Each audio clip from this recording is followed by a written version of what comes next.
ஸ்ரீ குருபியோ நமः. சர்வம் நீ காண்போர் அனைவருக்கும் வணக்கம். ஸ்ரீ மங்கள கௌரி ஸ்தோத்திர பாராயணம் மற்றும் பாராயண பலன்கள் பற்றி இந்த பதிவில் காண்போம்.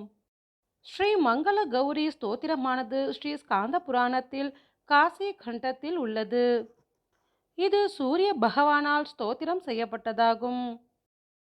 அனைத்து மங்களங்களின் தோற்றுவாயான ஸ்ரீ மங்கள கௌரியே, பிறவி சுழலின் துன்பங்களை அகற்றுபவளே, உன் அருட்பார்வை யார் மீது விழுகிறதோ அவர்கள் பாக்கியசாலிகள் என அன்னையின் பெருமைகளை பலவாறு கூறி வணங்குவதாக அமைந்துள்ளது இந்த ஸ்தோத்திரம்.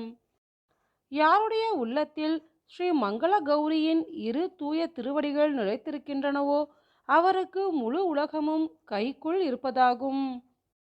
மங்கள கௌரி என்னும் அன்னையின் திருநாமத்தை யார் தினமும் சிந்திக்கிறார்களோ அவரை விட்டு அட்ட சித்திகளும் நீங்குவதில்லை என இதன் பாராயண பலன் கூறப்பட்டுள்ளது.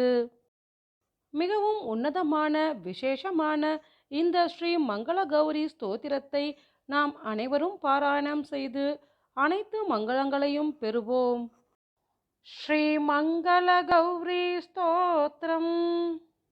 देवी त्वदीयचरणाम्बुजरेणुगौरीं भालस्थलीं वहति यः प्रणतिप्रवीणः जन्मान्तरेऽपि रजनीकरचारुलेखा तां गौरयत्यतितरां तस्य पुंसः श्रीमङ्गले सकलमङ्गलजन्मभूमे श्रीमङ्गले सकलकल्मषतूलवह्ने श्रीमङ्गले सकलदानवदर्पहन्त्री श्रीमङ्गलेऽखिलमिदं परिपाहि विश्वम्।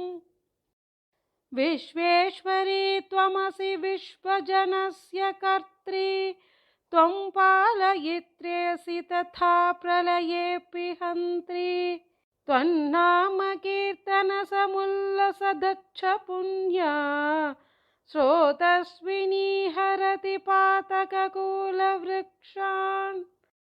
मातर्भवानि भवति वृदुःख संभारहारिणि शरण्यमिहास्ति नान्या धन्यास्त एव भुवनेषु त एव मान्या येषु स्फुरेत्तव शुभ करुणाकटाक्षः ये त्वा स्मरन्ति सततं सहजप्रकाशां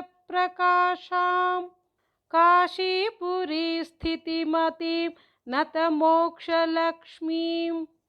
तां संस्मरेत् स्मरहरो धृतशुद्धबुद्धीन् निर्वाणरक्षणविचक्षणपात्रभूतान् मातस्तवाङ्घ्रियुगलं विमलं हृदि स्थं यस्यास्ति तस्य भुवनं सकलं करस्थं यो नाम ते जयेति मङ्गलगौरि नित्यं सिद्ध्यष्टकं न परिमुञ्चति तस्य गेहम्।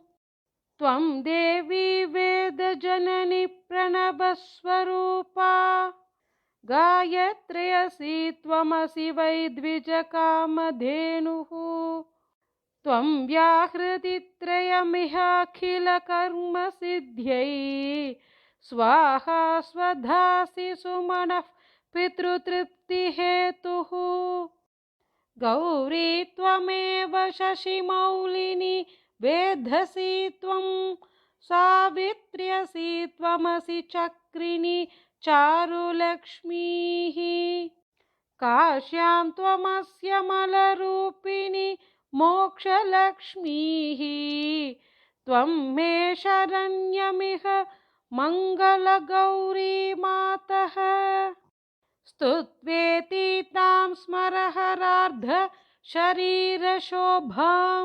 श्रीमङ्गलाष्टकमहास्तवनेन भानुः देवीं च देवमसकृत्परितः प्रणम्य तूष्णीं बभूव सविता शिवयोः पुरस्तात् इति श्रीस्कान्दपुराणे काशीखण्डे रविकृत श्रीमङ्गलगौरी स्तोत्रं सम्पूर्णम्।